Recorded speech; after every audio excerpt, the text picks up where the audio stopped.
Sa isang TV show ay ibinahagi na ni Robin Padilla ang masakit at masalimuot na yugto ng kanyang buhay.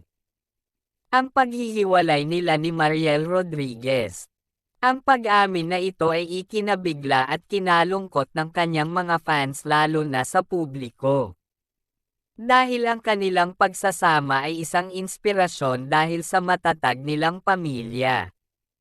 Pero sa kabila ng kanilang mga ngiti at saya, ang kanilang relasyon ay may pinagdadaanan palang pagsubok na hindi nagtagal ay nauwi sa masakit na paghihiwalay. Sa pagbahagi ni Robin Padilla sa isang interview ay dinetalye niya ang kanilang paghihiwalay na parang bang gusto niyang matanggalan ng tinak sa puso kaya inilalabas niya ito lahat.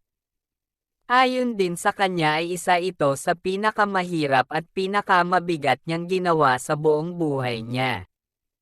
Napakahirap sa akin, ayon kay Robin habang pinipigilan ang emosyon. Akala ko siya na ang makakasama ko hanggang pagtanda at kasama magtaguyod ng aming pamilya hanggang huli. Nitong mga nakaraang buwan ay may mga bagay na di na talaga kayang ayusin kahit gaano pa namin kagustang ayusin, puno ng sakit at kirot na ani niya. Mararamdaman mo sa kanyang boses ang bigat ng kanyang dinadala dahil sa kanilang paghihiwalay. Sinabi pa niya na ang kanilang relasyon ay mas naging masakit nang malaman niyang nagdadalang tao pa si Mariel.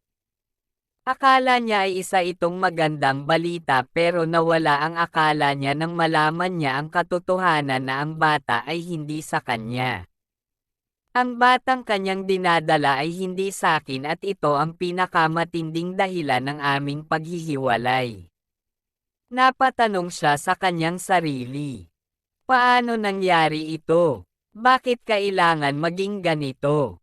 Okay naman kami, pero bakit ganon? May pagkukulang ba ako? Ang mga katanungan na ito sa kanyang sarili ang gumugulo sa kanya. At ang isa pang matinding revelasyon ay ang pagkilala niya sa ama ng bata.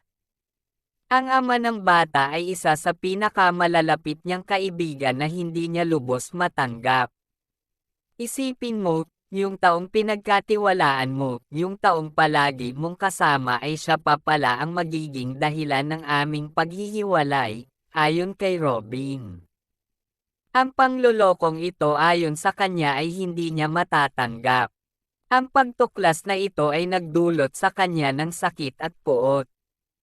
Hindi niya alam paano ipapaalam at ipapaliwanag sa kanyang mga anak na ang kanilang ina ay nagdadalang tao pero hindi siya ang ama. Ang sitwasyong ito ay lalong nagpapabigat sa kanyang kalooban dahil mahal niya ang kanyang mga anak at ayaw niya na maranasan nila ang sakit. Sa kabila ng lahat ay mas pinili ni Robin ang manahimik na lamang upang protektahan ang kanilang pamilya mula sa mga mapanghusga na publiko pero hindi nagtagal ay hindi niya na kayang itago pa ang katotohanan. Sa dami ng isyu gusto niyang ipaalam na lang sa lahat ang buong katotohanan. Hindi ko na kayang itago pa ito. Mahal ko si Mariel pero hindi ko kayang ipikit na lang ang mga mata ko sa katotohanang nangyari. Sa huli inamin ni Robin na wala siyang galit na naramdaman para kay Mariel. Naiintindihan ko siya. Alam ko naman na may mga bagay na di natin kayang kontrolin. Kaya kahit masakit ay wala akong magagawa kundi ang tanggapin na lamang. Ayon pa kay Robin na ang pinakamasakit at pinakamahirap ay ang pagharap sa katotohanan na hindi na sila maaari pang magsama.